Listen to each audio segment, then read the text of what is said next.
Otherwise, good staff eats too well. Or is it that dog? You give it back to That us. dog Yeah. with that star?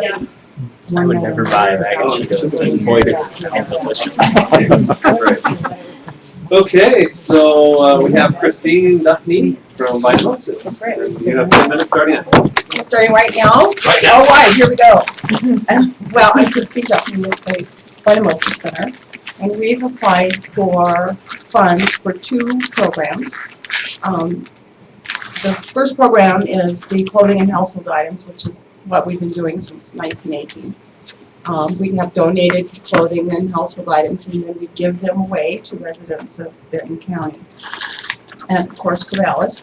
And I always say this every year, that there's a little bit of Corvallis that's not Benton County, technically over the bridge, if that's what. So these funds assure us that we can serve all of Corvallis residents. Our other program is more financial assistance for families. In that program, we help with rent, utilities, medical expenses, primarily prescriptions. We do probably 100 identification cards each year. And we have been doing laundry, which seems sort of not too important until you don't have it. And I think at this stage we're the only agency that's doing laundry for folks. And that's something we're looking at, and we may have to cut back a little bit on because it is quite expensive. So in our program, our yearly cycle programs, we have our everyday shopping where our clients come in once a month. If there's some special need in between, they have a job, they have a baby, they get an apartment to move to, various things can happen, then they're allowed to visit again. And we do keep a supply of household items for people who are just moving into a new home and that sort of thing. So they're able to at least start with the basics when they do move. And often that's because they're moving from a shelter into an apartment. We have a family that just yesterday got their apartment, so it's pretty exciting for them. They spent their last night at a motel and then got their keys, so we're pretty happy to do that. We have our annual school program where we provide new shoes, socks, underwear, and school supplies and clothing to our kids. Last year we had 1,040 kids in Benton County, which was an increase over last year of about 50 kids. And then we experienced an increase that year as well, so we're seeing that program growing every year.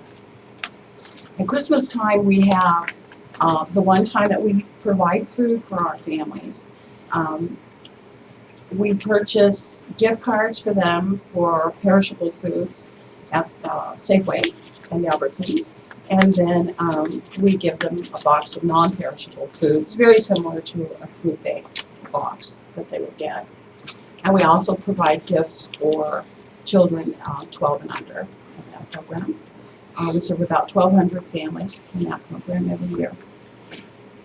We have a small program, our layup program, but it's a fun one because we get to see all the new babies, and they always get a new quilt. We have 2 quilting groups in Corvallis that provide new quilts for us. And then they get, of course, sleepers and diapers and blankets and all sorts of things like that. That's basic, that's the basic. I know I have limited time and I didn't see any little hands or anything going up, but I think I'll just leave some time for questions if you have any. Oh, I know I should tell you that we are asking for $6,000 for each program. And many will go toward operating costs. In our fish program, our financial program, about half of that money goes directly to clients.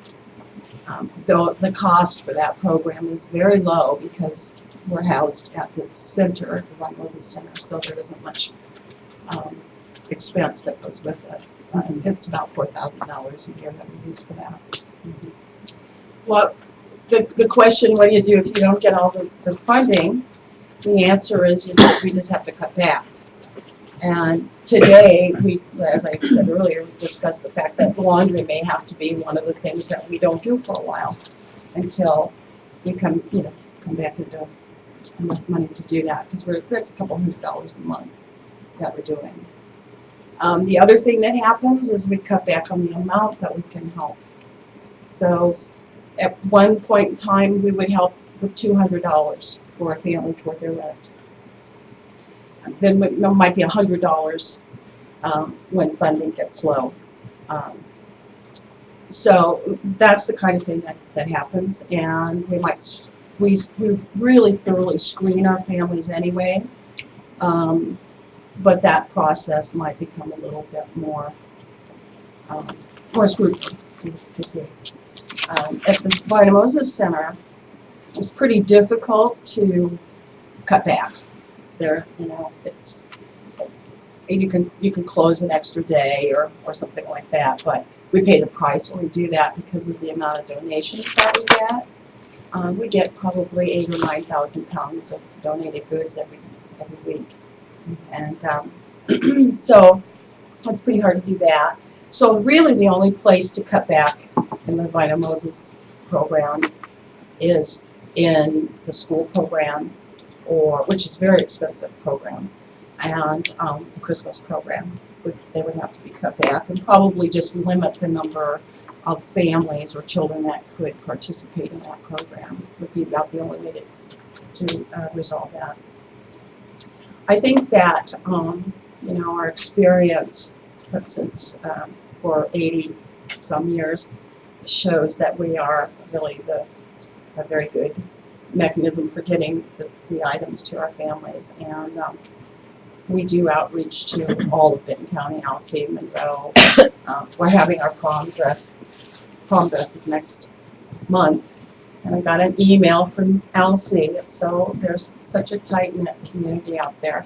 I got the email with all the girls that are coming, and because they're all carpool and come into the center, and we see that a lot with Monroe families and Alsea families, that they come in together and save gas and that sort of thing. So now I will stop and allow questions. I have a question. On the $6,000 for clothing and household, most of everything you're getting is donated goods. So is the $6,000 going to purchase? What is the $6,000? Most of that is for operating costs. Operating costs. Mm-hmm. Okay. And then we use about $1,000 of that for clothing for the school program. Mm-hmm. Because we always have to supplement. We don't get enough of the appropriate clothes for kids for school. Mm-hmm. We used to never have to buy it. Mm-hmm. Because when I started, we had 400 kids. But now with over 1,000 children, I am out buying jeans and t-shirts and stuff like that. And did you say that you also do some school supplies, backpack and things like that with that as well? Okay. You're welcome. So you own your property over there? Mm-hmm. Yeah. And aren't you mostly volunteer? Yes, Yeah. we have one. Right. I'm a full-time, and we have a 3/4 time assistant and the rest are volunteers. So we have 20 that come in every week to sort and put things out and that sort of thing. Well, in that program, that's through, we call it our FISH program, our Financial Assistance Program, and that's all done on the phone. And so we have another 25 volunteers that work on that particular program. So they forward the calls to your homes, most of them, and they stay at home and do it. So then people call in and say, I need laundry. Most of them are referred to us through Project Action, or maybe another agency. Sometimes we get them from schools, like the Other Sky Headlights. And then we have, I know that wasn't very good to say when you're meeting with it. No, you should have stayed her face. So anyway, we have an account. We keep money at Campbell's Cleaners, and then they go over there and they do their laundry. They help them with that. We are out of time.